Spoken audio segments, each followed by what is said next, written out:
Friends, welcome my YouTube channel. Friends, ಸಂಚಿಕೆಯ ಶುರುವಿನಲ್ಲಿ ಶೀಲಾ ಶಾಂತಿಗೆ ಹೂವಮ್ಮ ಎಂದು ಅವಮಾನ ಮಾಡಿ ಹೋಗುತ್ತಾಳೆ. ಅವಮಾನ ಆಗಿದೆಯಲ್ಲ, ಈ ಹೂವಿನಿಂದಲೇ ಈ ಹೂವಿನ ಅಂಗಡಿನ ಹೇಗಾದರೂ ತೆಗಿಸಬೇಕಲ್ಲ ಅಂತ ಶಾಂತಿ ಯೋಚನೆ ಮಾಡುತ್ತಿರುತ್ತಾಳೆ. ಅದನ್ನು ನೋಡಿದ ರೋಹಿಣಿಗೆ ಒಂದು ಯೋಚನೆ ಬರುತ್ತೆ. ಹೇಗಾದರೂ ಮಾಡಿ ಈ ಮೀನಾಗೂ ಶಾಂತಿಗೂ ಹಾಕ್ಕೊಟ್ಬಿಟ್ರೆ ನಾಳೆಯಿಂದ ಅತ್ತೆ ನನ್ನ ಕಡೆ, ನನ್ನ ಅಪ್ಪ ಎಲ್ಲಿ, ಮಾವ ಎಲ್ಲಿ ಎಂದು ಕೇಳಲ್ಲ ಎಂದು ರೋಹಿಣಿ ಯೋಚನೆ ಮಾಡಿಬಿಟ್ಟು ಶಾಂತಿ ಹತ್ತಿರ ಬರುತ್ತಾಳೆ. ಅತ್ತೆ, ಏನಕ್ಕೆ ಈ ಥರ ಓಡಾಡ್ತಾ ಇದ್ದೀರಾ ಅಂತಾಳೆ. ಶಾಂತಿ, ಏನೇನು ನಡೀತು ಅಂತ ಎಲ್ಲ ನೋಡಿದೆ ತಾನೆ ಅಂತ ಕೇಳ್ತಾಳೆ. ಹೇಗಾದರೂ ಮಾಡಿ ಈ ಹೂವಿನ ಅಂಗಡಿ ತೆಗಿಸಬೇಕು, ಇದರಿಂದ ನನಗೆ ಅವಮಾನ ಆಗ್ತಾ ಇದೆ ಅಂತ ಶಾಂತಿ ಹೇಳ್ತಾಳೆ. ಅತ್ತೆ, ನಿಮಗೆ ಒಳ್ಳೆಯದಾಗುತ್ತೆ ಅಂತ ಅಂದರೆ ನನ್ನ ಹತ್ರ ಒಂದು ಪ್ಲ್ಯಾನ್ ಇದೆ, ನಾನು ಹೇಳಲ್ಲ ಅಂತಾಳೆ. ಶಾಂತಿ, ಅದೇನು ಹೇಳ್ತೀಯಾ ಹೇಳು ಅತ್ತೆ. ಹೇಗಾದರೂ ಮಾಡಿ ಮೀನಾನ ಅಂಗಡಿ ತೆಗೆಸಿಬಿಟ್ರೆ ಹೇಗೆ ಅಂತಾಳೆ. ಆವಾಗ ಶಾಂತಿ, ಹೇಗೆ ತೆಗೆಸುವುದು ಅವಳ ಅಂಗಡಿ ಅಂತಾರೆ ಶಾಂತಿ. ಆಗ ರೋಹಿಣಿ ಹೇಳ್ತಾಳೆ, ಅತ್ತೆ, ನನ್ನದೊಂದು ಪ್ಲ್ಯಾನ್ ಇದೆ, ಅದನ್ನು ಮಾಡೋಣವಾ ಅಂದಾಗ ಅದೇನು ಹೇಳು ಅಂತಾಳೆ ಶಾಂತಿ. ಅತ್ತೆ, ಹೇಗೋ ಅವಳು ಅಂಗಡಿಗೆ ಲೈಸೆನ್ಸ್ ಇಲ್ಲ, ರೋಡ್ ಮೇಲೆ ಇಟ್ಟಿದ್ದಾಳೆ. ಕಾರ್ಪೊರೇಷನ್ ಅವರಿಗೆ ಫೋನ್ ಮಾಡಿಬಿಟ್ಟು ಈ ಅಂಗಡಿಯಿಂದ ತೊಂದರೆ ಆಗ್ತಾಯಿದೆ ಅಂತ ಹೇಳಿದ್ರೆ ಅವರು ಎತ್ತಾಕೊಂಡು ಹೋಗ್ತಾರೆ. ಆಗ ಶಾಂತಿಗೆ ಖುಷಿಯಾಗುತ್ತದೆ. ಅದನ್ನ ಹೇಳಬೇಕು ಅಲ್ವಾ, ಯಾವಾಗಲೋ ಎತ್ತಿಸ್ಬಿಡ್ತಿದ್ದೆ. ಕಾರ್ಪೊರೇಷನ್ಗೆ ಫೋನ್ ಮಾಡಿ ಈ ಹೂವಿನ ಅಂಗಡಿಗೆ ಲೈಸೆನ್ಸ್ ಇಲ್ಲ, ನಮಗೆ ಅದರಿಂದ ತೊಂದರೆ ಆಗುತ್ತಿದೆ ಅಂತ ಹೇಳುಬಿಡು ಶಾಂತಿ ರೋಹಿಣಿಗೆ ಹೇಳುತ್ತಾರೆ. ಆಗ ರೋಹಿಣಿ ಕಾರ್ಪೊರೇಷನ್ ಅವರಿಗೆ ಫೋನ್ ಮಾಡಿ ಅಂಗಡಿ ಇದೆ, ಲೈಸೆನ್ಸ್ ಇಲ್ಲ, ನಮಗೆ ತೊಂದರೆ ಆಗುತ್ತಿದೆ ಅಂತ ಹೇಳ್ತಾಳೆ. ಆನಂತರ ಕಾರ್ಪೊರೇಷನ್ ಅವರು ಬಂದು ಅಂಗಡಿಯನ್ನು ಎತ್ತುತ್ತಿರುತ್ತಾರೆ. ಆವಾಗ ಮೀನಾ ಮಾರ್ಕೆಟಿಂದ ಹೂ ತಗೊಂಡು ಆಟೋದಲ್ಲಿ ಬರುತ್ತಾಳೆ. ಅಂಗಡಿಯನ್ನು ಕಾರ್ಪೊರೇಷನ್ ಅವರು ಅಂಗಡಿ ಎತ್ತುವುದನ್ನು ಕಂಡು, ಸರ್, ಇದು ನನ್ನ ಅಂಗಡಿ, ಯಾಕೆ ಎತ್ತುತ್ತಿದ್ದೀರಾ ಅಂತಾಳೆ. ಆಗ ಕಾರ್ಪೊರೇಷನ್ ಅವರು, ನೋಡಮ್ಮ, ಈ ಅಂಗಡಿಗೆ ಲೈಸೆನ್ಸ್ ಇದೆಯಾ ಅಂತ ಕೇಳುತ್ತಾರೆ. ಸರ್, ಇದಕ್ಕೆ ಯಾವುದೇ ಲೈಸೆನ್ಸ್ ಇಲ್ಲ, ಇದು ನಮ್ಮ ಮನೆ ಹತ್ರ ಇಟ್ಟಿದ್ದೀವಿ ಅಂದಾಗ, ನೋಡಮ್ಮ, ಗೇಟಿಂದ ಒಳಗಡೆ ನಿಮ್ಮ ಮನೆ, ಆದರೆ ಗೇಟಿಂದ ಆಚೆ ಇಟ್ಟರೆ ಲೈಸೆನ್ಸ್ ತಗೋಬೇಕು.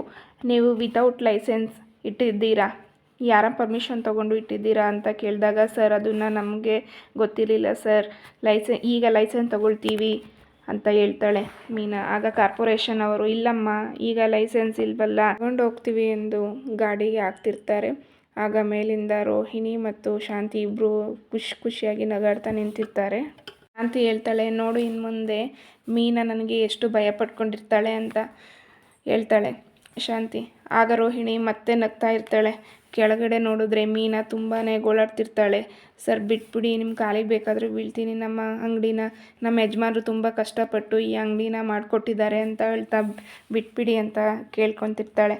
ಆಗ ರಂಗನಾಥ್ ಅವರು ಅಲ್ಲಿಗೆ ಬರ್ತಾರೆ. ರಂಗನಾಥ್ ಅವರು, ಬಿಟ್ಬಿಡಿ ಸರ್, ಅಂಗಡಿನ ಬಿಟ್ಬಿಡಿ, ರೂಲ್ಸ್ ಪ್ರಕಾರ ಏನು ಮಾಡಬೇಕು ಅದನ್ನು ಮಾಡ್ತೀನಿ, ನಿಮ್ಮ ಕಾಲಿಗೆ ಬೀಳ್ತೀನಿ, ಬಿಟ್ಬಿಡಿ ಸರ್ ಅಂತ ಎಷ್ಟು ಹೇಳಿದ್ರು ಅವ್ರು ಕೇಳಲ್ಲ. ಗಾಡಿನ ಎತ್ಕೊಂಡು ಹೋಗ್ತಾರೆ. ಆಗ ರಂಗನಾಥ್ ಅವರು ಮೀನನ್ನ ಮೇಲೆ ಕೆತ್ತಿ ಕೂರಿಸಿ ಸಮಾಧಾನ ಮಾಡುತ್ತಿರ್ತಾರೆ.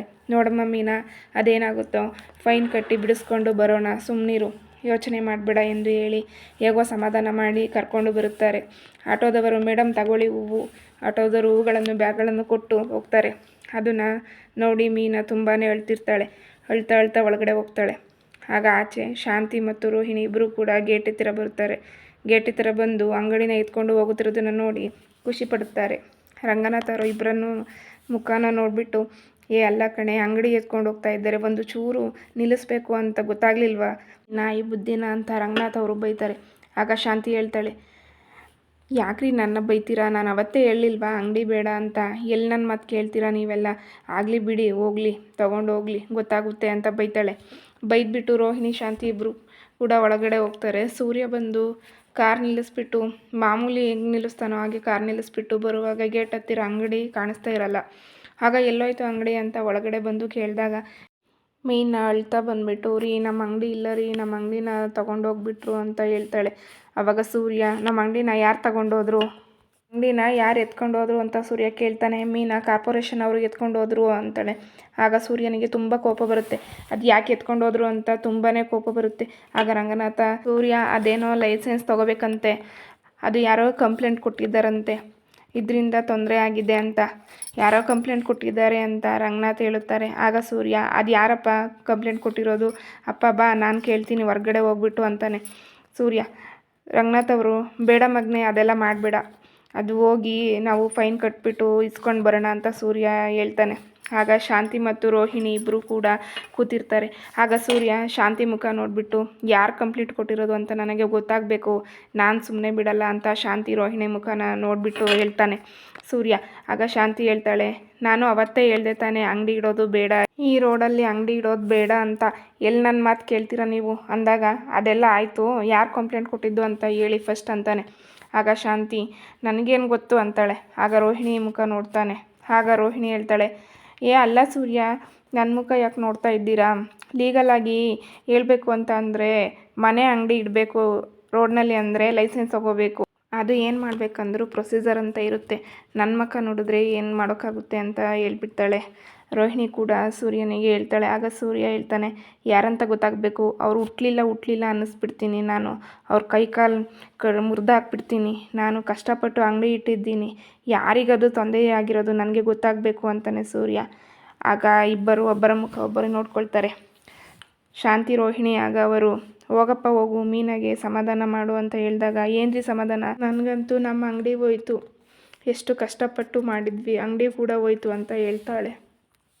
ಆಗ ಶಾಂತಿ ಹೇಳ್ತಾಳೆ, ನಾನು ಅವತ್ತೇ ಹೇಳಿಲ್ವಾ ನಿನಗೆ ಅಂಗಡಿ ಇಡಬೇಡ ಅಂತ, ಈಗ ನೋಡ್ದು ಎಷ್ಟು ಕಷ್ಟ ಆಯಿತು ಅಂತ, ನಾನು ಹೇಳಿದ ಮಾತನ್ನ ಯಾವತ್ತು ಕೇಳ್ತೀರಾ ಅಂತ ಶಾಂತಿ ಹೇಳಿದಾಗ, ಆಗ ಸೂರ್ಯ ಬೈಯೋಕೆ ಅಂತ ಹೋಗ್ತಾನೆ. ಆಗ ಮೀನಾ ಹೇಳ್ತಾಳೆ, ಬಿಡ್ರಿ, ಅತ್ತೆ ಹೇಳ್ತಾ ಇರೋದ್ರಲ್ಲಿ ಕರೆಕ್ಟು, ನಾವು ಅತ್ತೆ ಮಾತು ಕೇಳಬೇಕಾಗಿತ್ತು ಅಂತ ಹೇಳ್ತಾಳೆ. ಹೇಳ್ಬಿಟ್ಟು ಒಳಗೆ ಹೋಗ್ತಾಳೆ.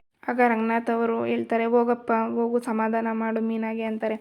ಆಗ ಒಳಗಡೆ ಹೋಗ್ತಾನೆ ಸೂರ್ಯ. ಆಗ ರಂಗನಾಥ್ ಅವರು ಸೀದಾ ಶಾಂತಿ ಹತ್ತಿರ ಬಂದುಬಿಟ್ಟು, ನೀನು ನಾಯಿ ಬಾಲ ಡೊಂಕೆ ಕಣೆ, ಯಾವತ್ತೂ ಇನ್ನೊಬ್ಬರು ಚೆನ್ನಾಗಿರೋದು, ಅದು ಮಗ ಸೊಸೆ ಚೆನ್ನಾಗಿರೋದನ್ನು ಎಲ್ಲಿ ಸಹಿಸ್ಕೊತೀಯ ನೀನು, ನಿನಗೆ ಆ ನಾಯಿ ಬಾಲ ಡೊಂಕು, ನಿನಗೆ ಎಷ್ಟೇ ಬೈದರು ಎಷ್ಟು ಉಗಿದ್ರು ನಾಯಿ ಬಾಲ ಡೊಂಕು ಅಂತ ಬೈದ್ಬಿಟ್ಟು ಹೋಗ್ತಾರೆ ರಂಗನಾಥ್. ಆಗ ರೋಹಿಣಿ ಶಾಂತಿ ಇಬ್ಬರು ಒಂದು ರೂಮ್ಗೆ ಹೋಗ್ಬಿಟ್ಟು ಇಬ್ಬರು ಕೂಡ ಎಂಜಾಯ್ ಮಾಡಿಕೊಂಡು ನಕ್ಕೊಂಡು ಕೈ ಹೊಡ್ಕೊಂಡು ಖುಷಿಯಾಗಿರುತ್ತಾರೆ ಫ್ರೆಂಡ್ಸ್. ಮುಂದೆ ಸೂರ್ಯನಿಗೆ ಈ ಕೆಲಸ ಮಾಡಿರೋದು ರೋಹಿಣಿ ಮತ್ತು ಶಾಂತಿ ಅಂತ ಗೊತ್ತಾಗುತ್ತಾ, ಬನ್ನಿ ನೋಡೋಣ. ಪ್ಲೀಸ್ ಈ ವಿಡಿಯೋ ನಿಮಗೆ ಇಷ್ಟ ಆಗಿದರೆ ಪ್ಲೀಸ್ ಸಬ್ಸ್ಕ್ರೈಬ್ ಮಾಡಿ, ಲೈಕ್ ಮಾಡಿ, ಶೇರ್ ಮಾಡಿ. Thank you so much friends, bye.